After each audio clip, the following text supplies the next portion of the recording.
우리 옆사에 한번 내세우며 영육의 어버이께 효도하세요.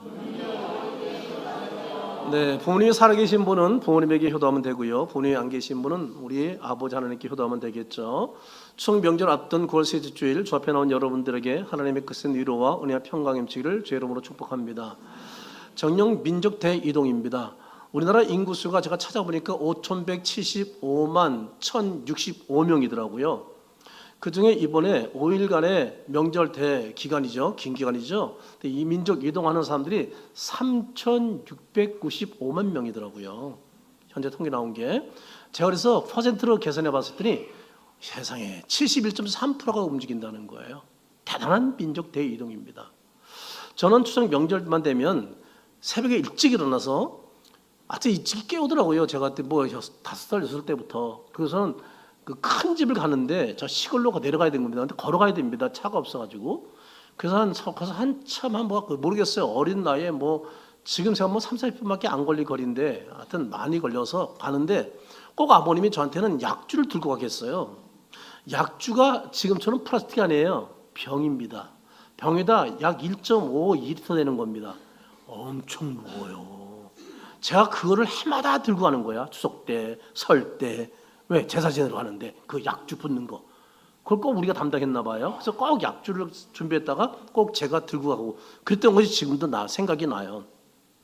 그럼 무슨 의미인지 모르지만 아무튼 앞에서 숟가락 두들기면 무조건 절하는 거야. 또 다른 절하는 거야. 그 또 때도 연속 2번 하기도 하고 뭔지도 몰라. 그냥 하는 거야. 그냥 소리가 나니까. 그래서 조상님들 다 그거 순서가 하는데 몇 번 했는지도 몰라. 그럼 되게 절을 하는 거예요. 나중에 알고 보니까 그게 뭐예요? 조상 제사였다는 사실입니다. 그러던 중에 제가 예수 믿고서 조상 제사가 우상 숭배라는 것을 알게 되었어요. 제가 고등학교 3학년 때부터 교회 다녔다 그랬잖아요. 우리는 유대교 문화권에 속해 있습니다. 유대교 아니고 유교 정정합니다. 유대교 갑자기 큰일 날 뻔했어요. 유교 문화권에 속해 있습니다. 그래서 해마다 명절 다가오면 조상 문제가 항상 우리에게 대두되곤 합니다. 그래서 불신 가정의 기독교인들은 큰 어려움을 겪게 되고요. 그리고 불신 가정 시집간 사람들도 굉장히 어려움을 겪게 됩니다. 그런데 오늘 본 말씀 보면 제사가 어떤 것인지 왜 하지 말하는지에 대해서 명쾌하게 답을 주고 있습니다. 먼저 조상 제사가 효도인가요? 라는 이 질문에 답변을 드리겠습니다. 만일 정답을 먼저 말씀드린다면 조상 제사는 조상을 섬기 효가 아닌 하나님과 원수된 사탄, 마귀, 그의 졸개인 귀신을 섬기는 것이라는 사실입니다. 19절을 한번 같이 읽어보겠습니다. 19절입니다. 그런즉 내가 무엇을 말하느냐? 우상의 제물은 무엇이며 우상은 무엇이냐? 지금 사도 바울이 우상의 제물이 뭐냐? 우상이 무엇이냐? 질문한 것은 우상이 무엇인지 몰라서 질문하는 것이 아닙니다. 우상과 우상의 제물이 아무것도 아니라는 것을 전제로 이 말씀을 하고 있는 겁니다. 우상은 하나님과 인간이 만든 피조물일 뿐입니다. 시편 115편에 보면 우상에 대해서는 매우 잘 표현한 말씀이 있어요. 한번 보겠습니다. 115편 4절 7절 한번 제가 읽어드릴게요. 그들의 우상들은 은과 금, 산에 보면 반짝반짝 금으로 변하는 거 많이 봤죠? 사람의 손으로 만든 것, 은, 금, 돌, 나무 다 사람의 손으로 만든 거예요.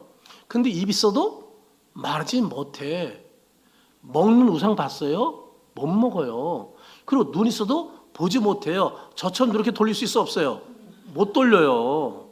그냥 그대로 만들어 놓은 그대로만 있는 거예요. 쳐다보고 있는 거예요. 귀가 있어도 듣지 못하며 코가 있어도 냄새, 호흡하는 거 봤어요? 거기다 종이 한번 갖다 대보세요. 호흡하나 흔들리나 안 흔들리나. 전혀 못해요. 손 있어도 그냥 이대로만 있는 거야. 그냥 그 세우는 대로. 만지지도 못해요. 발 있어도 걷지 못하죠. 목공 있어도 이놈, 떼끼놈 이런 얘기하는 거 들어봤어요? 한마디 못해요. 이 성경 말씀이 마저 틀려요. 성경이 거짓이 없잖아요. 진실이잖아요. 진리책이잖아요. 다시 말해서 우상은 아무 능력도 힘도 없고 인간이 만든 죽어있는 아주 무용지물이라는 것을 말씀하고 있는 거예요. 그런데 만물의 영적인 사람이 거기 대고 절을 해. 복을 빌어. 그리고 돈과 재물을 갖다 바치는 행위를 여러분 무엇이라고 설명해야 할까 이거? 한번 상식적으로 생각해 보세요. 웃긴 일이죠? 우상은 자기 힘으로 움직일 수 없어. 그래 어떻게 해요? 우리가 움직여놔야 돼. 그리 움직여. 여러분 우상이 걸어가서 자리 옮기는 거 봤어요? 아이 더러워. 일로 옮겨야지. 일로. 그러면서 아유 여기는 너무 덥다. 에어컨 방으로 가야지. 그런 우상 봤어요? 에어컨이 덥다고 에어컨 틀어놓는 데 봤어요? 아니 에어컨 덥단다. 우상이 덥다고 에어컨 틀어놓는 거 봤어요? 그런 거 전혀 우리 못 봤어요. 여러분 누가 도와줘야 되는 거예요? 우상을 돕는 거 우리가 우상을 도와줘야 되는 거예요. 이 앞뒤가 바뀌었죠. 누구의 도움이 더 필요한 거예요. 근데 지금 누가 누구의 도움을 요청하고 있는 거예요? 여러분 이 정도 얘기하면 상적으로 이성적으로 생각해도 이해가 되지 않잖아요. 그런데 전 세계 수많은 사람들이 이런 우상을 섬기고 있다는 사실이죠. 아무 능력도 없는 것을 말입니다. 사세기 입장에 보면 기드온이 하나님의 명령을 따라 바알 신상 거기 가서 완전히 어떻게 돼요? 회파하죠. 아래에서 아세스는 어떻게 해요? 다 찍어버려서 토막 내버리죠. 그런데 여러분 아무 해도 받지 않았습니다. 이유가 뭐예요? 왜 그런 거예요? 전혀 아무 능력이 없기 때문이에요. 제가요 예수 믿기 전에 뭐가 또 오해가 있는데 별로 신경 안 쓰다가 믿고 나서 궁금해졌어요. 이 교복 안에 여기 안에 이렇게 안에다 뭘 넣고 꼬매놨어요. 그런데 아무래도 이상한 거예요. 그래서 실을 풀어봤어요. 거기 부적이 있는 거 있죠. 우리 어머니께서 늘 가족을 떨어서 뭘 혼자 있으니까 지켜달라고 부적을 여기다 붙여놓은 거예요. 안에다가. 지금도 제 이름이 소요산에 절에 있거든요. 그 뭐 알고 믿었겠어요? 모르고 믿었지. 지금은 뭐 권사님 돌아가셨지만. 그래서 여러분이 그래서 그걸 어떻게 꺼내서 어떻게 했을까? 예수 믿으니까 찢어버렸죠. 지금까지 손가락을 다치지 않았어요. 살아있다면 내 손가락 다치지 않고 찢어버렸으니까. 아무 능력이 없다는 사실입니다. 여러분 조상 제사는 매우 큰 위험이 있습니다. 우상이나 조상 제사는 뭐라고요? 사탄과 마귀와 귀신을 섬기는 것이라고 성경 분명히 말씀해주고 있습니다. 우리 20절을 한번 다 같이 읽어보겠습니다. 20절. 무릇 이방인이 제사하는 것은 귀신에게 하는 것이요 하나님께 제사하는 것이 아니니 나는 너희가 귀신과 교제하는 자가 되기를 원하지 아니노라. 제사는 누구한테 하는 거라고요? 조상님이 아니에요. 근데 사람들은 뭐예요? 조상님이 와서 배부르게 드실 줄 알고 있거든요. 전혀 못 먹어요. 누가 다 먹어요? 귀신이 먹어요. 그래서 조상 제사 지난 것은 음식은 먹으면 주면은 영양가가 없다고 그러잖아요. 귀신이 알면 싹 빼먹었다고 그런 얘기도 있잖아요. 여러분 조상 제사는 잊지 마세요. 사탄 마귀 그의 졸기인 귀신을 섬기는 행위라는 사실을 잊어서는 안 됩니다. 그러니까 조상 제사가 뭐라고요? 귀신과 교제하는 죄를 짓는 겁니다. 우상 숭배나 조상 제사의 배후에 하나님 영광을 가로채려는 바로 이 귀신이 있다는 것을 여러분 기억해야 됩니다. 그래서 사도 바울은 고린도 성들에게 우상 제사 의식에 참여하고 음식을 나눠줌으로써 귀신과 교제하는 자가 되지 않기를 원해서 이 말씀을 하고 있는 겁니다. 이런 것을 보면 저도 예수 믿기 전에는 참 귀신과 교제를 많이 했구나. 얼마나 제가 절을 많이 했어요. 그런 생각이 들어요. 사실 당장 내일 모레 다가온 추석 명절을 지금 맞이하고 있습니다. 우리가 부딪힌 문제가 뭐예요? 이 조상 제사 문제가 꼭 있습니다. 조상 제사는 지금도 사회적 갈등 요소인 것을 우리가 알고 있죠. 유교적 전통에 길들인 우리나라 사람들은 조상 제사를 효의 척도로 알고 있다는 거예요. 그래서 그거 안 하면 효도하지 않는 거, 그리고 복을 못 받는다고 생각한다는 거예요. 그렇기 때문에 이것이 지금도 문제가 되는 거거든요. 조상 제사를 불효로 생각하니까 말이죠. 그러므로 조상 제사는 예수 믿는데 가장 큰 걸림돌이 될 수밖에 없습니다. 그것 때문에 박해, 심지어 가정 불화의 원인이 되기도 하기 때문입니다. 그리고 유교적 전통에 길들인 우리나라 사람들은요, 사람이 죽으면요 중천을 떠든다고 생각하고 있는 거예요. 그리고 생사화복에 영향을 준다고 믿고 있어요. 그래서 겁이 나서도 조상 제사를 하지 않을 수가 없는 그런 마음을 가진 사람들이 많아요. 그런데 요즘 많이 생각이 달라졌어요. 가치관이. 지금은요 국민 중에 조상 제사의 필요성을 얘기하는 사람보다 필요하지 않다고 얘기하는 사람이 거의 80%에 가까워요. 지금. 그러니까 지금은 유교 전통이 이제 무너졌다고 이제 볼 수가 있는 것이죠. 물론 다른 종교도 믿기도 하지만. 그리고 성경은 사람이 한 번 죽으면 이 세상을 왕래하지 못하고 사람들이 아무런 영향도 줄 수 없게 된다고 성경은 가르치고 있습니다. 그러므로 정죄는 우상 숭배라는 겁니다. 귀신을 숭배하는 것이기 때문에 우리는 절대로 하면 안 된다. 죄를 깨닫고 엄히 금해한다라는 사실 여러분 기억하시기 바랍니다. 그래서 여러분 우리는 조상이 돌아가신 후에도 뭐 잘하겠다 이런 생각하지 말고 살아계실 때 정성과 효를 행하는 여러분 되길 주의 이름으로 축복합니다. 본인 살아계실 때 한 번도 효를 행하기를 주의 이름으로 축복합니다. 그럼요 죽은 다음에 잘한다 뭐 노가 되면 뭐 어떻게 해주겠다 그런 얘기지만 지금 잘해 지금. 여러분 노돼서 여행 가고 싶어도 간다 못 간다 못 가잖아. 다들 뭐 어디 구경시키는데 70대 넘어서 보내. 그러니까 노인 애들이 가가지고는 의자 앉아있다 그냥 와. 그런 거래요. 지금 우리 교회 현실도 그래요. 소망원에 가면요 젊은 사람들 가고 싶은데 이 몇 살 차려 못 가는 거야. 그러면 그냥 앉아. 그러면 저는 거기 앉아 가만히 있어야 돼. 다 올 때까지. 저도 못 걸어. 왜? 옆에 있어줘야지 누가 있어야 되잖아. 그런 세월 오기 전에 조금이라도 더 젊었을 때 여행도 시켜드리고 아멘이죠? 네, 우리 젊은이들이요. 네, 늦게 뭐 어떻게 하겠다는 생각하지 마요. 그때까지 간다 못 간다 못 갈 수도 있어. 지금 잘하잔 말이죠. 그럼 참된 효는 무엇인가? 두 가지 말씀드립니다. 부모님이 살아계실 때 잘 섬긴다는 겁니다. 여러분 부모님 살아계실 때 여러분의 자녀 양육의 10분의 1만 정성을 다한다면 얼마든지 부모는 행복할 수 있어요. 다시 말씀드려요. 여러분이 낳은 자녀를 신경 쓰는 거 10분의 1만 부모에게 관심 가져봐. 10분의 1도 아니야. 20분의 1만 해도 충분히 부모를 행복하게 줄 수 있어요. 자식들에게 투자하는 것만큼 20분, 30분 1만 투자해봐. 얼마나 부모는 행복해 주겠어요. 그러니까 부모는 살아계실 때 여러분이 잘 섬기는 것이 얼마나 중요한지 몰라요. 이틀 전에도 성들과 장례식 입간 예배를 드리고 왔습니다만 부모님이 돌아가신 후에 아무리 울면 뭐 할 거예요? 그렇잖아요. 운다고 뭐 할 게 뭐가 있어요? 아무것도 할 수 없어요. 돌아가신 다음에 아무 의미가 없는 거예요. 살아신 데 한 번 더 찾아뵙는 것이지. 그리고 상들이 부를 아무리 만들어봤자 뭐 할 거예요? 하나도 드시지 못해요. 누가 먹는다고요? 귀신이 먹을 뿐이에요. 그런 세상을 떠난 다음에 조상 제사로 효도하지 말고 살아계실 때 아멘이죠? 여러분 더 찾아뵙고 한 번 더 찾아뵙고 다시 아멘 하세요. 한 번 더 찾아뵙고 한 번 더 맛있는 거 사드리고 한 번 더 여행 보내드리기 바랍니다. 그럼요. 그렇게 하세요. 저는 이런 걸 가르치는 사람이 없어서 듣지를 못해가지고 부모에게 이런 걸 못해드렸어. 한 번도. 본 돌아가실 때까지 제가 돈이 없는 게 아니었는데 그 당시에만 해도 돈 좀 벌었었는데도 부모님이 여행을 한 번도 못해드린 것 같아요. 부모님. 지나가 보니까. 그런 걸 몰랐어요. 저는요 생일 케이크를 한 번도 잘라본 사람이 아니에요. 부모님 생일 파티 해준 적이 없어요. 그런 시골에서 자랐으니까 케이크도 동네도 없었고 그걸 모르고 자랐어요. 지나가 보니까 참 아쉬워요. 좀 사귀실 때 여행도 보내드리고 또 좋은 데 가서 음식도 대접하고 이랬어야 되는데 이런 걸 못한 거예요. 그러나 뭐 이미 늦었죠. 뭐. 두 번째는 부모님 살아계실 때 전도해야 한다는 겁니다. 이것이 가장 큰 효도입니다.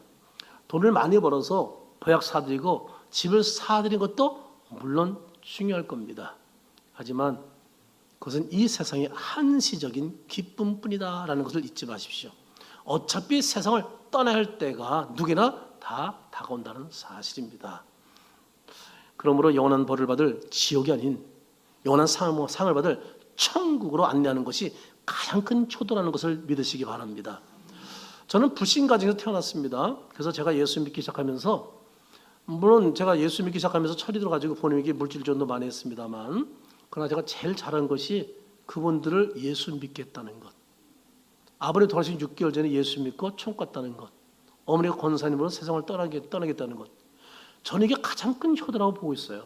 그래서 항상 부모님 생각하면 가슴 뿌듯합니다. 지금도. 천국 가게 했잖아요. 물론 제가 한 건 아직 하나님 하신 거지만 저를 도구로 썼잖아요. 그러니까 저는 가슴 뿌듯해 생각할 때마다. 빚진 게 없다는 생각이 드는 마음이 생기는 거. 왜? 예수 믿기. 대대로 믿지 않는 집안에서 저 하나 때문에 본인 다 예수 믿고 가족 구원받았으니까. 그래 가장 뿌듯한 거 있죠. 저와 여러분도 똑같이 이런 가슴 뿌듯한 삶을 살길 바랍니다.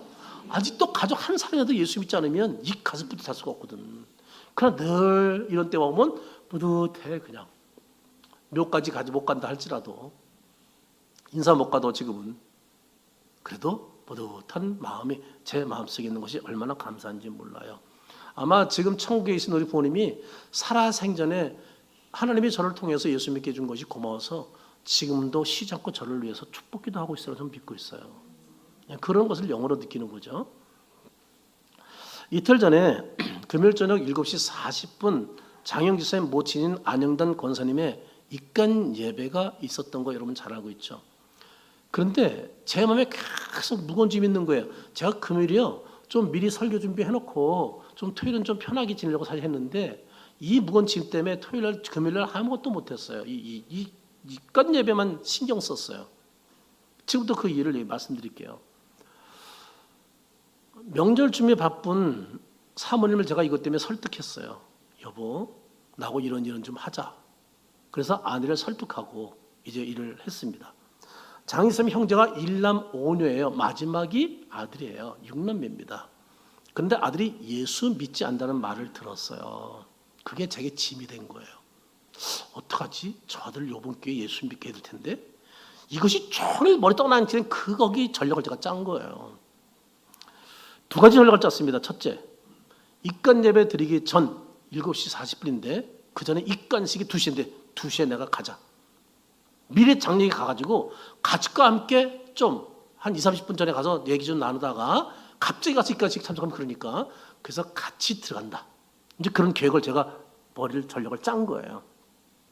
사실 사람들은요 고인의 시신을 만드는 것을 굉장히 무서워하는 경향이 있어요. 괜히 뭔가 죽은 분의 시신을 내가 손댄다는 건 좀 꺼려하는 게 있거든요. 아주 웬만큼 친하지 않으면 어려운 일이에요. 그리고 선뜻 친해도 못하는 거거든요. 그걸 내가 알기 때문에 그것 때문에 간 거예요. 근데 시간도 많이 안 주더라고요. 장례조사들이 빨리 끝내야 된다는 거예요. 그래서 목사님 맨 나중에 들어야 내가 제일 먼저 들어가야 되는데 맨 나중에 들어가네. 그래서 아무튼 딱 들어갔는데 근데 가족이 너무 화목한 거 있죠. 그 가족 한 30여 명이 다 들어와서 거의 다 몇 사람 빼고 거의 다 들어온 거예요. 그래서 내가 가서 다들 멋춤 타고 있잖아요. 시신 앞에서 뭐 할 거예요 그들이요. 장례사 이분들은 빨리빨리 끝내고 나갔으면 해가지고 관심이 없어요. 그래서 제가 그랬어요. 다들 어머니의 손과 발을 주물러 뒤라고 그랬어요. 그러니까 다들 멈칫하다가 제가 지시하니까 목사님 말 듣고 몇 사람들이 움직이기 시작한 거예요. 주물러 주면서 이제 그러면서 여러분 돌아가신 어머니의 시신에 몸을 댈 때 감정이 어떻겠어요? 아 할렐루야 하고 하겠어요? 얼마나 북받쳐오르겠어. 살았을 때 더 효도하지 못 찾아가지 못한 거 얼마나 죄송스러워 그러겠어요. 그래서 만지겠어요. 근데 만지면서 벌써 울음소리가 터지기 시작하는 거죠. 근데 이 사람이 너무 시간 안 주니까 마음이 급해서 그랬죠. 아드님, 제가 알기로는 어머니가 가장 사랑한 게 아들, 한 6번째 아들 낳았으니 얼마나 뭐 돌아가시면서 뭐 많이 남겨주고 갔다는 얘기 들었습니다. 아무튼 그 얼마나 이쁘겠어. 그렇게 키운 걸 자기가 알잖아. 마지막 어머니 가시는데 어머니 이마에 뽀빼드려 그랬어 제가요. 사실 그런 사람 많지 않아요. 근데 저는 늘 이걸 시키거든요. 그러니까 뽀뽀하면서 어떻게 되겠어요? 펑 울었지. 계속 울면서 거기서 떠나질 못하는 거죠. 그래서 엄마의 그 사랑을 거기서 되새기는 시간을 갖게 된 거죠.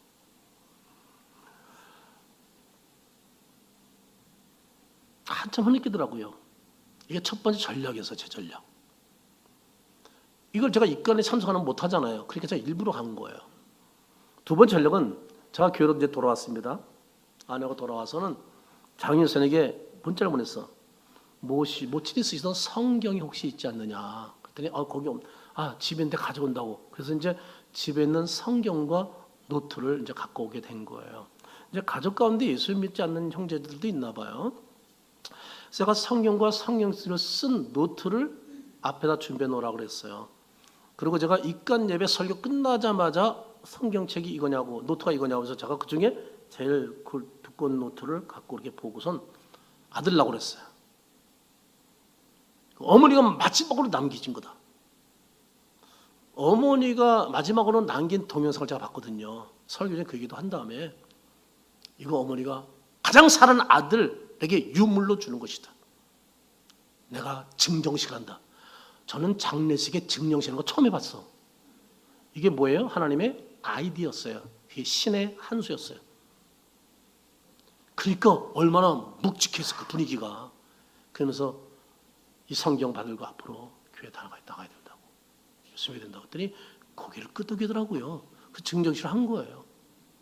사진 좀 보여주세요. 저게 성경하고 성경 쓴 거를 장례 중에 준 겁니다. 저걸 받아들인 거죠. 입간 후에 식사 중인데 이 아들이 온 거예요, 제 옆에. 그래서 내가 벌떡 일어났죠. 그러면서 꼭 예수 믿으라고, 이제 다시 교회 다니라고 그랬더니 자기가 중학교 때까지는 교회를 다닌 적이 있더라고요, 여기 들어오니까. 그러면서 그 얘기를 하더라고요. 교회 다녔었다 그러면서 목사님 말씀대로 교회 나가겠다고 얘기하더라고요. 그래서 말로만 되겠어? 약속해. 새끼 딱 걸고 도장 찍어. 애들한테 배운 거야 다. 새끼 걸고 도장 찍고. 사진 좀 보여주세요. 네, 밥 먹다 일어나가지고 새끼 도장 찍고, 그리고 이거 증거 남겨야 돼. 찍어 했더니 또 예본이는 동영상으로 찍더라고. 그래서 저걸 여러 장 찍었어요. 나중에 딴 얘기하면 이거 증명해라고. 너 예수 믿기로 했다고. 교회 다니게 하지 않았냐. 제가 확실하게 했어 안 했어요? 이러느라 금요일에 아무것도 못했어. 이거 시켰어라고. 이게 성공해야 되잖아. 여러분, 장례식 예배인도는요 굉장히 부담스러운 거예요. 거기는 믿지 않는 사람이 영적으로 대항하기 때문에 쉽지 않은 거예요. 영적 싸움 속에 설교를 해야 되거든요. 그 때문에 이건 영적으로 딱 무장 안 하면 어려워요. 장례식 인도는 그냥 일반 설교하는 것도 달라요. 그런데다가 저런 전략을 제가 갖고 나갔잖아요. 이거 성공해야 되니까. 가족들 아무도 모르죠. 저 혼자만 이거 아내와 함께 전략을 짠 거죠. 그리고 이걸 한 거예요. 이거 끝나고 오는데 갑자기 긴장이 쫙 풀리는 거 있죠. 차 타고 오는데 끝났다. 전략 세운 거 잘 하고 왔다. 이것 때문에 긴장이 팍 풀리는 거 있죠. 갔다 와서. 제가 오전부터 고민한 거니까. 한 영혼 구원하려고 말이죠. 입간 예배를 지켜보며 가장 기뻐할 분이 있다면 누굴까요? 바로 막내 아들을 사랑했던 어머니 안영단 권사님이라고 믿고 있습니다. 이것이 가장 큰 효도예요. 살아서 부모님을 예수 믿게 하는 것, 그 내가 예수 믿는 것, 이제 가장 큰 효도라는 것을 믿으시기 바랍니다. 그러므로 아직도 믿지 않는 가족이 있으면 빨리 복음 전하세요. 이게 가장 큰 축복이에요. 여러분, 명절을 맞아 추모 예배를 많이 드리는데 사실 추모 예배보다는 가족 예배라고 하는 게 좋아요. 물론 1년 정도는 하고 추모 예배를, 그다음부터는 이제 명절 가족 예배. 그래서 우리는 추모 예배지라고 안 하고 추석 명절 가족 예배지라고 써서 드립니다. 설 명절 가족 예배지라고 써서 이제 드리죠. 그런 표현이 바람직하다고 생각이 돼요. 여러분, 예배 대상은 하나님이지 인간이 될 수는 없어요. 아멘이죠? 그래서 온 가족이 한 마음으로 모여서 한 장소에서 하나님께 예배하는 건 하나님이 무척 기뻐할 줄로 믿습니다. 그래서 여러분들이 짧은 시간이라도 19명 안 돼도 가족 예배를 가져가서 이렇게 읽으면 쉬워요. 또 내용도 그냥 마음에 확 와닿을 수 있는 아주 예화를 딱 놓기 때문에 믿지 않는 사람들도 그냥 아는 사람이니까 영향이 있을 거예요. 그냥 읽어만 주면 되는 거예요. 그래서 여러분들이 명절 예배 시 사진 앞에 음식 차려놓고 뭐 그렇게 예배 드리지 마세요. 그건 뭐 조금 제사 비슷하잖아요. 어떤 분이 꼭 음식을 차려놓고 예배 드린다는 그런 강박관념이 있다고. 그러니까 예배 드리는 음식 다 식어버려. 다시 또 와야 돼. 이렇게 하지 말라는 거예요. 그거 할 필요 없어요. 예배 추석 명절 상이 얼마인지 아세요? 싼 게 20여만 원, 비싸면 50만 원 이상 가는 게 있어요. 뭐 더 비싼 것도 있지만 그 돈이면 우리는 어떻게 전 가족이 시큰 배 터지게 잔치할 수 있어 없어요. 네, 그렇게 하세요. 그 명절 그거 뭐 갖다 놔가지고 뭐에 쓰겠어요. 그렇잖아요. 우리는 가족이 함께 영광 예배드리고 함께 그 돈으로 파티하면 되죠. 뭐 외식을 하든지 고기 사다가 구워 먹든지 막 그러면 되죠. 그렇게 명절을 보낸 여러분 되기를 부탁을 드립니다. 종종 이런 질문을 하는 성도가 있습니다. 주상 제사를 어떻게 해야 해요? 절해야 합니까? 아니면 절하는 집안인데 내려가지 말아야 합니까? 라는 질문. 그리고 이것 때문에 안 내려가는 그리스도인들이 종종 있습니다. 일부러 피해서 안 갑니다. 그리고 또 한 번 안 가니까 이젠 그래도 아주 안 가고 심지어 그 때문에 다투고 아예 거리가 멀어진 가족 화목을 깨뜨린 그리스도인 돼서는 안 되거든요. 그걸 잘해야 돼요. 오히려 정직하게 말씀드리기 좋습니다. 제가 예수 믿기 때문에 그동안 절을 했지만 할 수가 없잖아요. 죄송합니다. 제가 좀 목상태에 져서. 그래서 제가 한 건 어떻게 했냐면 제가 예수 믿기 때문에 말씀드렸어요. 제가 예수 믿기 때문에 제가 절을 할 수 없는데 죄송하다고 어른들한테 말씀드리고 제가 청년 때 얘기한 거예요. 저는 뒤에서 기도하고 있겠습니다. 그래서 양해를 얻었어요. 그들이 큰집 저한테 다 그래 넌 예수 믿으니까 뒤에서 그냥 기도하고 있어. 뭐 기도가 나쁜 거 아니잖아요. 오히려 정성껏 기도한다니까 그래 넌 뒤에 그냥 허락을 받았어요. 그 다음부터는 제가 청년 때부터 기도만 하고 있는 거야. 기도하면서 제가 무슨 기도했을까요? 주여 저 불쌍한 영혼들을 저는 그 기도하는 거지. 회개하고 예수 믿게 해주세요. 이 기도만 하는 거지. 근데 본인들은 조상하게 기도하는 줄 알겠지. 저는 그 기도했어요 진짜. 근데 점점 그 중에 예수 믿는 사람이 점점 많아지더라고요. 하나님이 기도를 들으시더라고요. 여러분 설이든 추석이든 모든 가지 한 자리에 모여서 먼저 하나님께 예배를 드리는 게 중요합니다. 예배 드리는데 우리 같은 경우는 우리 가정도 순서를 다 정해요. 그래서 하나하나 다 맡깁니다. 찬송 부르스, 뭐 인도할 사람, 기도할 사람 쭉 해가지고 모든 가족을 웬만하면 다 집어넣어요. 또 우리 큰 집도 그렇게 합니다. 그래서 그때 그 손주들까지 다 들어가서 순서를 합니다. 이렇게 하면 참여하게 돼서 좋아요. 내용도 어려운 것도 없고 그러니까요. 그래서 예배 동참하게 하면서 예배하는 것. 그러니까 중요한 건 함께 예배하는 게 중요한 것이지. 그렇잖아요. 그래서 그런 예배를 제가 해보니까 좋더라고요. 그래서 전 우리 가족들은 열 몇 장, 그리고 또 저기 큰 집 갈 때 또 한 10여 장 이렇게 또 복사해 가거든요. 그래서 이름이 다 거기다 저는 써놔요. 순서지. 누가 사회 누구 다 써놔. 그래가지고 예수이가 뭐 성경 봉독 뭐 이런 거 다 써놔요. 그래서 그대로 하거든요. 그러니까 여러분도 그렇게 매매해서 가도 좋을 것 같아요. 중요한 건 하나님께 예배드리는 명절 되는 게 너무 중요하다. 하나님이 그 명절을 축복하신다. 아멘이죠? 이 사실 잊지 마시기 바랍니다. 수명의 주인공은 누구예요? 승명 주인공은 조상이 아니에요. 죄송하지만 조상은 예수 그리스도다. 아멘이죠? 그럼요. 우리 그분께 영광 드리는 거예요. 우리 하나님께 예배하는 거예요. 사랑하는 여러분, 성명절 연휴를 맞이해서 하나님의 기쁨이 되고 여러분 가정에는 화목과 행복한 명절 되기를 주의 이름으로 축원합니다.